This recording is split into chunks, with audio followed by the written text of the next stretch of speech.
Hi, what's happening, y'all? It's your boy Rico from Street Scores, and of course, you should already know by now, we are coming with the daily training camp breakdowns. Of course, without fans allowed today, we don't have as many detailed examples of what went down in practice today.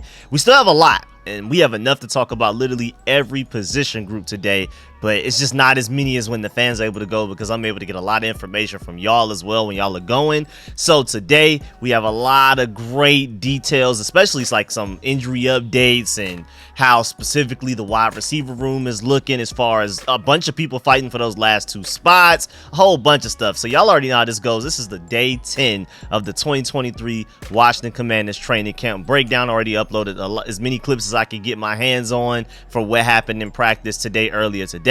And now we're breaking down every position group, starting with the quarterbacks. Of course, we're going to talk about the injury update. We're going to talk about the coaches, and then we go into quarterbacks, running backs, wide receivers, tight ends, all the way down to the DBs, position group by position group. Y'all already know how this goes. We talk about the good and the bad.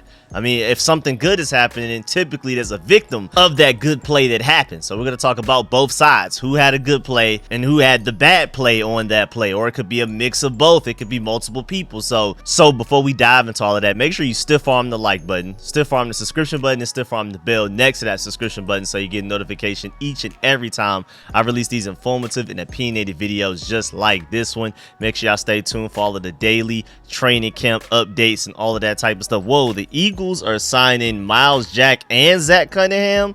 Lord have mercy, how do they even have any more space on there? Boy, that's a really talented roster.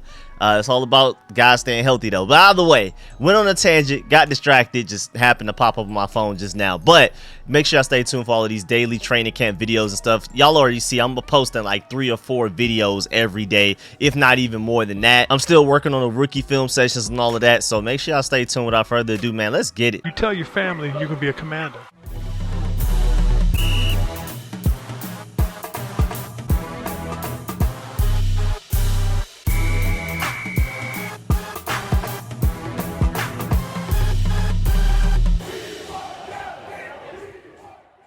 All right, so today, typical 9 a.m. practice, pads on, but no fans allowed. So interesting day. We have 5 days until the preseason opener. I know y'all are excited, and of course, as y'all can see in every thumbnail, I have the countdown to how many days we have left until we play the Arizona Cardinals. So make sure you keep up with that as well. Moving on, the Commanders camp today was really long. Like at a certain point they were 150 minutes in and still kept going. So this is one of the longest practices so far of training camp, probably the longest practice. But they did have the day off yesterday after, you know, we had the tempers flaring, several fights and incidents happening, and the offense had their worst day of training camp. Then we had the day off, and then we had today the longest day of training camp, which is really interesting. Also, the Commanders signed cornerback Jace Whitaker and released guard Keaton Sutherland. And as far as Keaton Sutherland goes, the Texans already claimed him off waivers, so he's gone. He's completely gone. I mean, when you release somebody off your 90-man roster during training camp, you're not expecting to keep them. Like, I mean, this is the 90-man. This is not the 53-man roster where you release a guy, hope he makes it to the practice squad. There is no practice squad. Technically, players 54 through 90 are your practice squad. So when we released him, we already knew he was going to go somewhere. And plus, I mean, we released him for a reason. Shouts out to the Texans for picking him up, though. I hope he does well over there. Of course, we signed Jace Whitaker on Saturday after a successful tryout that also included defensive back Jordan Miller as well. Those two were competing for the same spot while we were releasing Keaton Sutherland, and then there you go. And it's kind of cool too because the Texans picked him up. He went to Texas A&M for college, so kind of like a back home thing for him. But again, Jace Whitaker and Jordan Miller, two, I guess, defensive backs. I mean, Jace Whitaker is like a pure cornerback in my opinion. Those guys were competing for the same roster spot when we knew that we were releasing Keaton Sutherland, and then Jace Whitaker ended up winning out. Now, is this because of like Emmanuel Forbes being a little hurt? I mean, we're going to dive into that when we get to the injury portion of this very soon. But the injury isn't that bad, so I don't think that has anything to necessarily deal with it, but who knows? Just to let you know, Jordan Miller was a former XFL and NFL cornerback, has a little bit more experience, but Jace Whitaker ended up winning the battle. Now moving on to injuries. not at practice, like just didn't practice at all. You have tight end Logan Thomas with the calf injury. But again, the Commanders are saying that they're being overly cautious with that situation. It's not that bad. And then the people who went through individuals who didn't practice yesterday or, were banged up the previous practice, not yesterday, but 2 days ago. You had cornerback Emmanuel Forbes with a groin injury and Sadiq Charles also with a calf injury. Both of those guys went through individuals, and Emmanuel Forbes looked really good in individuals, looked like he wasn't even hurt at all. But again, showing an abundance of caution, didn't allow him to participate in team drills today. And then full participants from guys who didn't practice the previous practice 2 days ago. You had linebacker Cody Barton with hip tightness and tight end Curtis Hodges with a glute injury. Both of those guys fully participated in practice today. Individuals, team drills, so nothing to worry about there. I guess if anything, the guy that we need to keep our eye on the most right now is tight end Logan Thomas. But again, they're just being overly cautious with that situation, so I'm not really worried about it. And again, Emmanuel Forbes, They were testing him out. He was running individuals. He looked really good and everything, but Ron Rivera basically said they want to hold people out and be overly cautious with the injuries to hopefully prevent smaller issues from becoming problematic, smaller issues becoming bigger issues. And then Sadiq Charles, again, he participated in individual drills, and because he wasn't out there, Chris Paul basically took over as the starting left guard in practice today, especially when we got the team drills. Now, we did have a little bit of bad news. All of that was like positive news. Either the injury was exactly what it was previous practice, or they got better, like guys that didn't practice participated in individuals, or guys that didn't practice fully participated in team drills and everything. There were like no negatives from that update. We had one slight negative though, nothing to worry about too much, but Curtis Samuel didn't take any reps in the final team portions of drills, like the last 7-on-7s and 11-on-11s. He had a conversation with Eric Bieniemy on the field just before the start of the period, stood on the sideline holding his helmet the whole time. So basically he told Eric Bieniemy, I'm not feeling too well. I feel like I should probably just sit this out, and Eric Bieniemy agreed. I'm pretty sure Ron Rivera signed off as well. After practice, Ron Rivera held a press conference, of course, and said that Curtis Samuel didn't participate in the latter half of practice because of a little tightness, and they wanted to be, again, overly cautious. Curtis Samuel even spoke to the media after practice and said he missed the second part of practice after feeling tightness in his body. He said, quote, "I'm feeling good, a little tightness. I don't want to get into the point where anything can happen, but I feel good. I'm just going to keep taking care of my body and get ready for tomorrow," unquote. So it sounds like he's expecting the practice tomorrow, and it was just like, let me just sit this out and not let anything get any worse than it already is. But I like the fact that he recognized that he needed to sit out. Like, he called it. He was like, "Hey, coach, we typically are warriors and we're trying to fight through every injury, but as of right now, it's not even worth it." So he said, quote, "I definitely understand my body a lot more now. It's great that the coach understands how my body feels and allows me to just take the rest of the day off and take mental reps. Just get ready," unquote. So I really like that, the communication between the players and the coaches. "I'm not feeling well. I should probably just sit this out." The coach is like, "Yeah, man, it's not even worth it." And also the fact that Curtis Samuel says that he understands his body better now. In the past, he probably didn't, but now he knows, okay, I'm feeling a little weird, a little bit of tightness, or something's hurting a little bit, something feels a little off. I should probably just sit down, rather than just fighting through it, not even speaking up to the coaches, and then little things become big things. Now, speaking of the coaches, Ron Rivera and Eric Bieniemy had a funny moment at one point, because Rivera normally doesn't yell on the practice field that much, but at one point in time, the clock stopped. Eric Bieniemy yelled, "Why did the clock stop?" Rivera yelled, "Because I called a timeout." And then they just both laughed, and that was a really cool moment between those two, something for the players to see. Also, Eric Bieniemy had the Commanders offense working on a lot of plays from their own 1-yard line, and I was really happy that immediately the first play somehow connected with Cole Turner on a 20-yard gain. I like the fact that we're working on that scenario, because I don't know about the rest of y'all, but as a Redskins, Washington football team, Commanders, burgundy and gold fan, it just seems like for as long as I can remember, when we're back on our own 1-yard line, this feels like an inevitable safety, or it's going to end up being a really bad punt that ends up getting blocked or whatever. It just feels like an inevitable 3-and-out, a really bad situation, or, us fumbling, us throwing an interception, trying to force something. Seems like every time we try to run the ball, we're barely getting back to the 0-yard line, the 1-inch line, or whatever it is. But it seems like the other teams, when they're back on their 1-yard line, it just feels like the field is so big and the defense has so much to cover. The Commanders defense just has so many places to worry about and be responsible for, and it just seems like we always get diced up on defense, but on offense it seems like the pressure's always on us. It seems like no matter where we are, we just go wrong. On defense, the pressure's on us. On offense, the pressure's on us.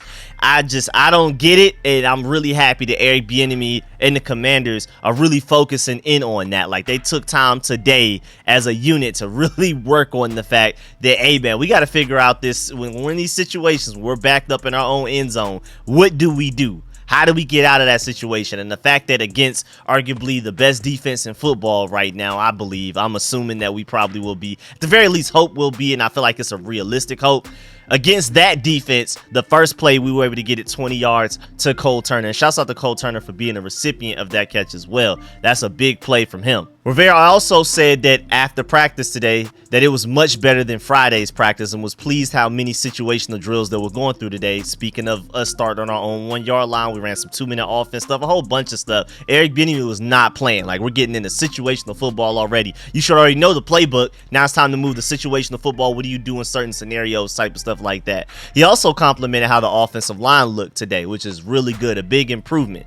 And Eric Bieniemy to the offense after a drive, offensive line with some good run holes. He said, quote, "Great job, dap it up, good S word, way to work, great S word." So he was really, him and Rivera were both very pleased with how the offensive line responded today after the previous practice 2 days ago with all of the fighting and the offensive line was getting obliterated. Rivera also said that the way that players responded today after a subpar practice on Friday, he's very encouraged. He's very optimistic that these guys had their worst practice of training camp, and then they came back and had arguably their best practice of training camp, which is really interesting. And then before we start to dive into each individual position group, just an overall synopsis of what went down today between the offense and defense. Well, shouts out to Zach Selby for always providing a lot of the information that I'm giving to y'all. He said, initial impression of the offense today, much more efficient than Friday.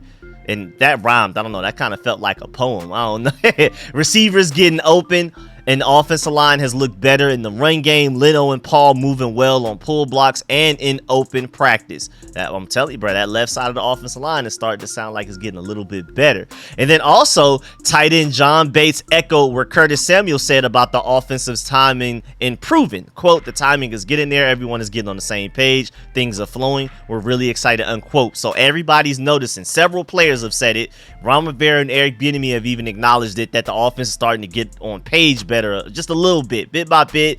And today was probably the biggest jump from a previous practice as far as like, okay, we're starting to kind of figure this thing out. Again, I don't want to speak on it too long because I've already talked about it in several previous videos, but you got to remember, this is new quarterback, new offensive coordinator, and pretty much an entirely new offensive line other than left tackle, basically. And then you have the defense where we have a couple of new players, but this has been Jack Del Rio's system for 4 years now. There's a reason. And then you can even argue on top of all of that, that the defense is just plain old better and more talented than our offense. So the offense was going to have a lot of bumpy roads and obstacles to work through, but they're getting it together. And again, the fact that this offense is basically playing against all Madden mode right now, Hall of Fame mode if you play 2K, they're going against the most difficulty that you could put the settings on right now with, again, I feel like arguably the best defense in football. By the time we get to the regular season, the offense should be like, wait a minute, maybe the NFL isn't that hard, maybe our defense is just that great, and maybe we aren't that bad, but again, our defense is just that great. I feel like that has a lot to do with it. Also, in 2-minute drills, the defense pretty much dominated so far in camp, but at one point today, the offense got some really good momentum. The 2-minute offense was clicking. They were moving the ball, and then they ended things with a field goal from Joey Slye. So not a touchdown, but still, normally when we run 2-minute drills so far in training camp, we don't go anywhere. Today was the first time that they finally got some rhythm and were able to actually score some points in that scenario. Now moving on to quarterback, another up and down day for Sam Howell, but today was definitely more good than bad, whereas Friday, that practice where everything was going wrong, it was kind of somewhere in the middle, and if anything, you probably lean more bad than good. Today was obviously like really not even that close, more good than bad. Like his first pass of the day was to Terry McLaurin, and when you're coming from a terrible practice 2 days ago, I figured when you sleep at night, you're like, yeah, to start things off right, let me go ahead and just target Terry McLaurin off rip. And maybe he didn't do that type of thinking process, but that's what I would have done, and then that's what he actually did in practice. The first pass of the entire practice practice was towards Terry McLaurin, which was caught for, of course. And then also he had a really good throw to Jahan Dotson on 7-on-7s with good zip on the ball, something that a lot of quarterbacks can have. You got to kind of have the arm that a Sam Howell type of guy has. So that was one of those type of throws. But then he also did have an interception. He overthrew Mitchell Tinsley. Derek Forrest was able to get the interception, and now that's 2 straight practices with Derek Forrest getting a turnover. He had a fumble recovery for a touchdown, and now he just got an interception against Sam Howell. But hey, man, Sam Howell, again, like I said, up and down day, but generally had a pretty good day. I mean, at one point, the Commanders wrapped things up by running plays from the 1-yard line, like I said, and it was a really good throw to Cole Turner for a 20-yard gain. That was very impressive. But overall, Zach Selby felt like that Sam Howell had a strong day, and then this was probably his best period. The drive that started with the 20-yard gain to Cole Turner from our own 1-yard line. A lot of people, including Zach Selby, are saying that they feel like that was Sam Howell's best situational football, best drive of the entire practice. When his back is against the wall, Sam Howell plays his best football. That's very encouraging if that's just like a consistent thing, if that's who he is. I'll take it. Also, JP Finley had a good synopsis of what Sam Howell did today and just overall. He said, quote, "For me, Howell is at his best when the ball comes out fast. He has the arm to beat DBs to the edges. Terry and Jahan can win on those routes. Quick 7-yard outs can pick up first downs and sustain drives. Mix that with an effective run game and you've got something," unquote. And I completely agree. Sam Howell's arm being as strong as it is, and then our receivers being as good as they are with the route running and the way that they can beat DBs easily in one-on-ones and even against zone coverage, I feel like it opens our offense up to do things that our offenses couldn't previously do. Because Taylor Heineke trying to throw outside the numbers to the sideline with him not having a really, really good arm, or whether it was just inaccuracy, bad timing, or whatever, we 7-yard outs just weren't really in our playbook the past few years. Now with Sam Howell, they can be, and I'm really excited about that because that changes how a defense has to cover you. When you don't have to worry about 7-yard out routes, that changes everything. You can focus more on inside and getting beat deep. Now you got to worry about the sidelines, inside, and getting beat deep, which, like I always say, keeps a defense balanced. And then when a defense is balanced, that allows an offense to do a better job of attacking because the defense isn't putting all of their resources in to stop at 1 or 2 things. Now they have to worry about everything, and that makes them vulnerable to everything at the same time. Now moving on to the running backs, nothing very noteworthy today other than when they were doing pass blocking drills with the tight ends versus the linebackers. The linebackers were pretty much getting the better of them, especially Khalid Hudson, which we'll talk about a little later in this video when we get to the linebacker portion of it. Then wide receiver wise, today was just Mitchell Tinsley's day. He stood out the most. I mean, of course, Terry McLaurin, Jahan Dotson, Curtis Samuel, all of those guys are going to make plays, but Mitchell Tinsley, man, he had some really good plays. He made a leaping grab over Tariq Castro-Fields at one point and then caught a bullet from Brissett on the very next play. Like back-to-back plays, Mitchell Tinsley, big gains. And then one of the plays he had was a ridiculous one-handed catch where it seemed like the quarterback was, if anything, just trying to throw the ball away out of bounds. Mitchell Tinsley said, "Nah, I need that," and then went out there and grabbed it with one hand. One of the best catches of training camp so far. And then even Jahan Dotson said a ton of great things about him after practice, I believe after Friday maybe or something like that. He said that Mitchell Tinsley is one of them guys. Now, of course, they're both Penn State alumni, even though technically Mitchell Tinsley transferred to Penn State for his final season, and then he didn't even have a great season from there. But I like the fact that Jahan Dotson has even taken notice of a Mitchell Tinsley, and that's huge, man. Mitchell Tinsley is not playing. He's definitely part of that, those last 2 spots. We have 4 spots locked up for receiver. Again, Terry, Jahan, Curtis, and Diami. We have 2 spots left with like 9 guys fighting for those last 2 spots. And Mitchell Tinsley right now, man, I'm telling you, it sounds like he's doing a good job, and he has one of the leads on one of those spots potentially as of right now. Again, I think Byron Pringle and Marcus Kemp have great opportunities, especially with them being strong special teams contributors, especially Marcus Kemp having that niche of being a strong special teams blocker that really nobody else is on this roster. And then Byron Pringle is competing for that kick return spot, and he's also been making plays on the offensive side of the ball. But going back to Mitchell Tinsley, again, that interception that Sam Howell threw to Derek Forrest, the fact that Mitchell Tinsley was out there with the ones, I feel like that probably went over a few people's heads. You hear Sam Howell throws an interception to Derek Forrest targeting Mitchell Tinsley. Mitchell Tinsley is probably the part of that you focus on the least. You focus on Sam Howell throwing an interception, who's the one catching the interception, but also think about the guy who's being targeted, and that means he's out there with the starters. I'm telling you, man, Mitchell Tinsley, we've been hearing him working with threes. Then like a few days ago, we've been hearing that he's been mostly working with the twos, and then today he was working with the ones. I feel like that shouldn't go over people's heads. Now, my boy Surge the Shooter, and that's literally his ad on Twitter. He gets some of the best pictures you're ever going to see of the Commanders during practice and games and things like that. If you don't follow him, make sure you do that already.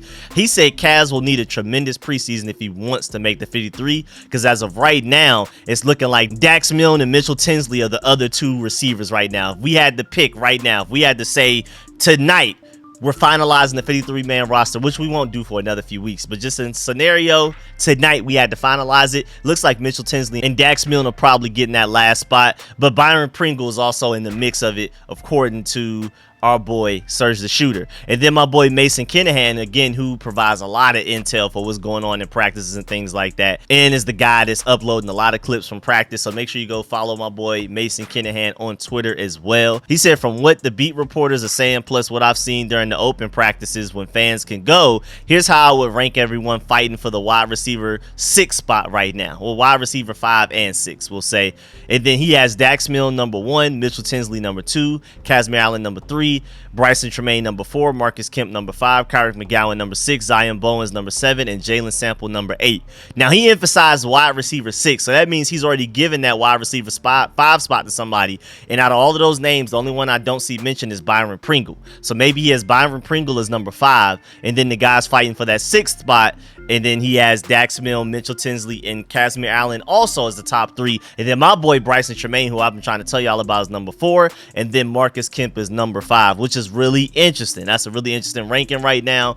And again, the same thing, the things that are similar with Surge the Shooter and Mason Kinahan are that Dax Milne and Mitchell Tinsley, you can argue Kazmir Allen probably 3rd. Those are the top 3 guys fighting for those last spots. And then they also, Surge the Shooter mentioned Byron Pringle. And then it seems like Mason Kinahan basically has Byron Pringle as the automatic 5th spot right now. So that's what it's sounding like. Then just to give y'all an update on what's going on in the receiver group. And then tight end wise, Logan Thomas didn't participate. Curtis Hodges did participate. Then you also have Alex Armah stepping up from fullback to tight end to take the place of a Logan Thomas that was hurt. And then Cole Turner, like I already said, was the recipient of the great Sam Howell throw, the first play of starting the drive on their own 1-yard line, which is huge, man. Getting something going on that first play is huge because it changes the playbook and your play calling. Because if you start out 2nd and 10 on your own 1-yard line, now you're like, okay, maybe I should really encourage running the ball right now just so that our kicker is in a terrible situation to get his punt blocked or whatever. So, hey, man, that first play was huge. Shouts out to Cole Turner for getting open there.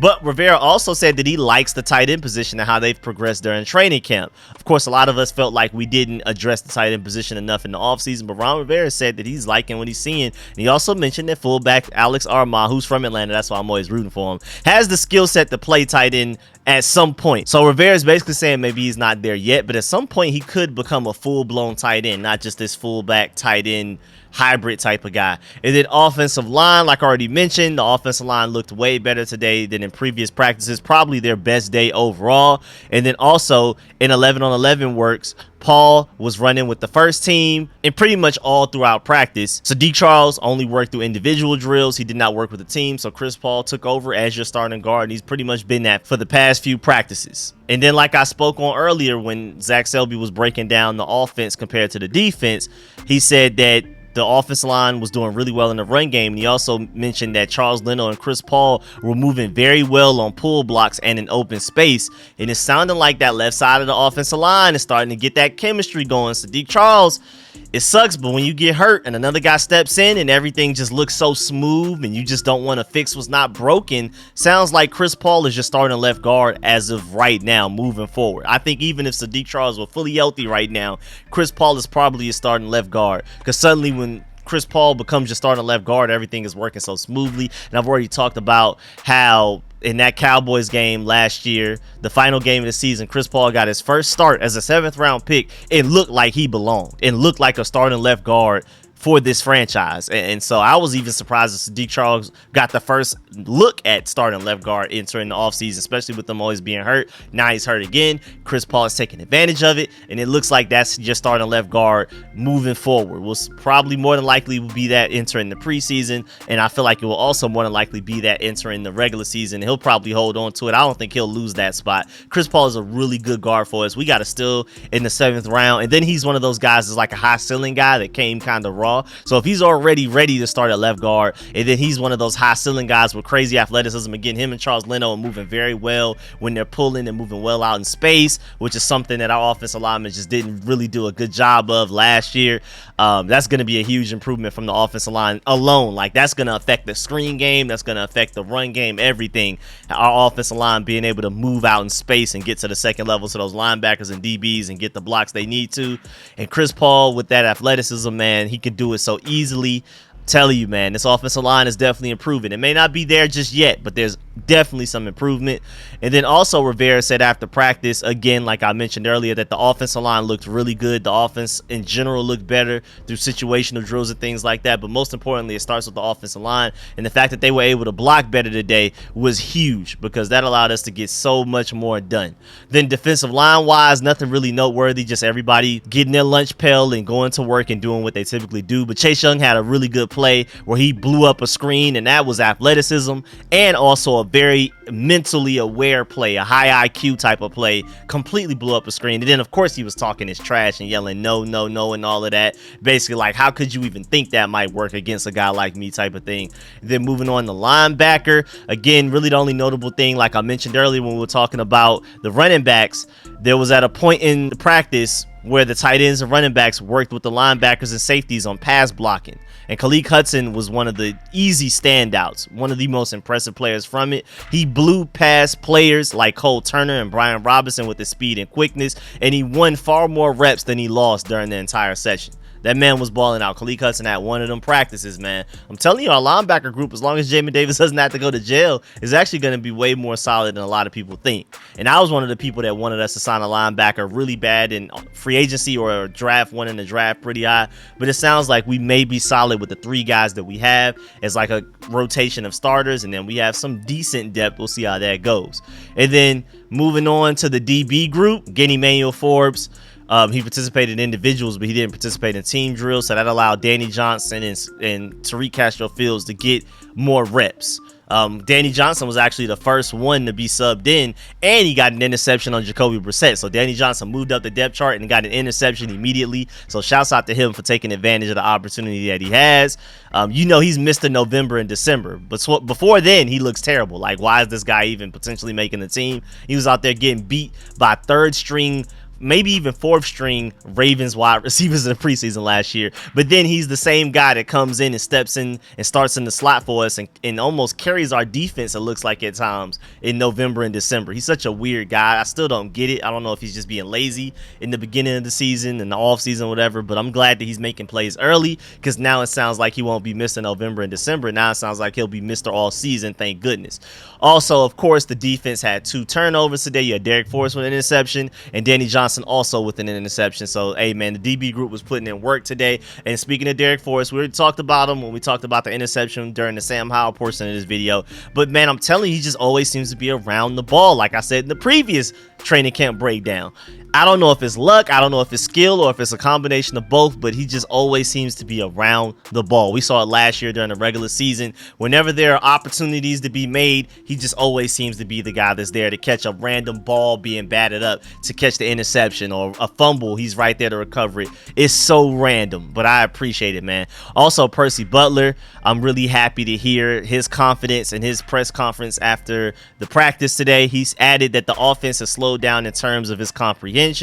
He's processing information much better, even though the offense is moving at a much higher pace. So the offense is faster. The offense looks better than it was last year, and yet it still feels like it's slower to him overall, because he's understanding things that much better and that much quicker. And I'm really happy to hear that, man, because Percy Butler has loads of talent. It's just all mental. Can he catch up? Can the football slow down for him at the NFL level? Can he understand things? Can he be more proactive rather than reactive? And the fact that he's starting to feel that way, I'm telling you, do not sleep on Percy Butler. Butler.